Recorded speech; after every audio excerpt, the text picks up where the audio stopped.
ازيكم عاملين ايه؟ وانا بدور في النت على مشاريع بدون رأس مال ظهر لي العنوان ده: اقرأ في علم النفوس واكسب معاه فلوس. قلت ادخل اشوف ايه الحكاية. دخلت لقيت العنوان ده: جلب المال بسحر الكابالا.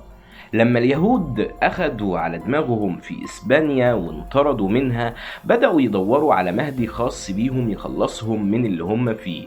والمهدي ده كان، أيوة بالضبط، المسيح الدجال، واللي هم لسه حتى الآن منتظرين قدومه.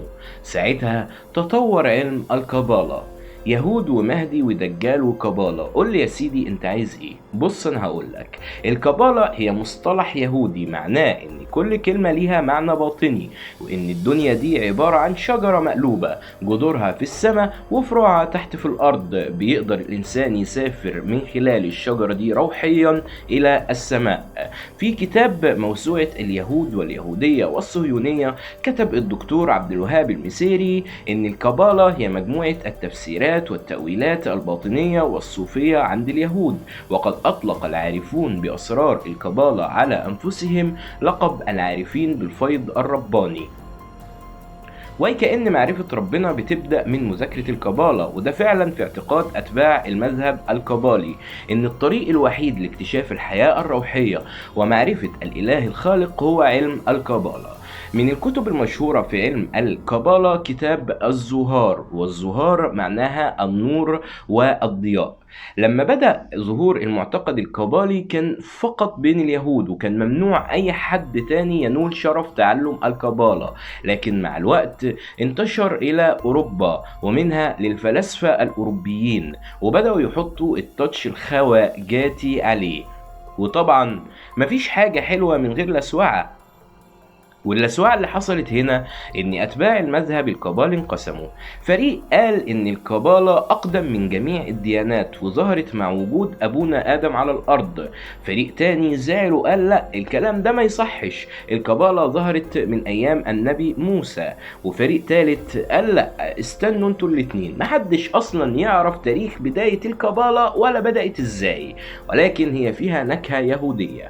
وكمان أصحاب الكابالا بيقولوا إنهم ممكن يرتلوا بعض الكلمات بعدد معين من خلالها بيطيروا ويرفرفوا في الفضاء ويهربوا من الدنيا الفضاء ويهربوا من الملائكة الحراس ويوصلوا لربنا ويقدروا يشوفوه. معاذ الله طبعا من كل الخرافات دي. أنا بقولك بس عشان لو حد سألك إيه معنى الكابالا تعرف ترد عليه. تطور علم الكابالا من معرفة الإله الخالق إلى الاندماج مع الشيطان،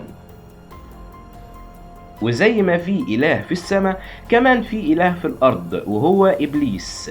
وعشان تقدر تندمج مع إله الأرض وتنول رضاه لازم تعمل شوية طقوس سحرية وتقدم خدمات وقرابين للشياطين، ومن أكتر القرابين اللي بتتقدم هي الدم البشري.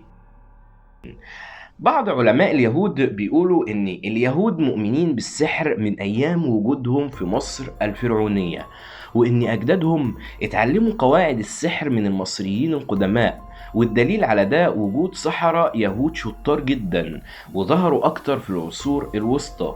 والجميع اتفق إن الكابالا تحولت من حالة روحانية إلى حالة من السحر الأسود والدجل والشعوذة، واللي عمل كده هم أتباع الماسونية، واللي في كل لحظة بينتهزوها عشان ينشروا تعاليمهم بين المجتمعات، عشان يسيطروا على عقول الناس ويخلوهم يستعدوا لظهور المهدي المخلص المسيح الدجال اللي هينقذهم ويحررهم ويرفع شأنهم. وبكده حلقتنا تكون خلصت. أتمنى إنها تكون عجبتكم.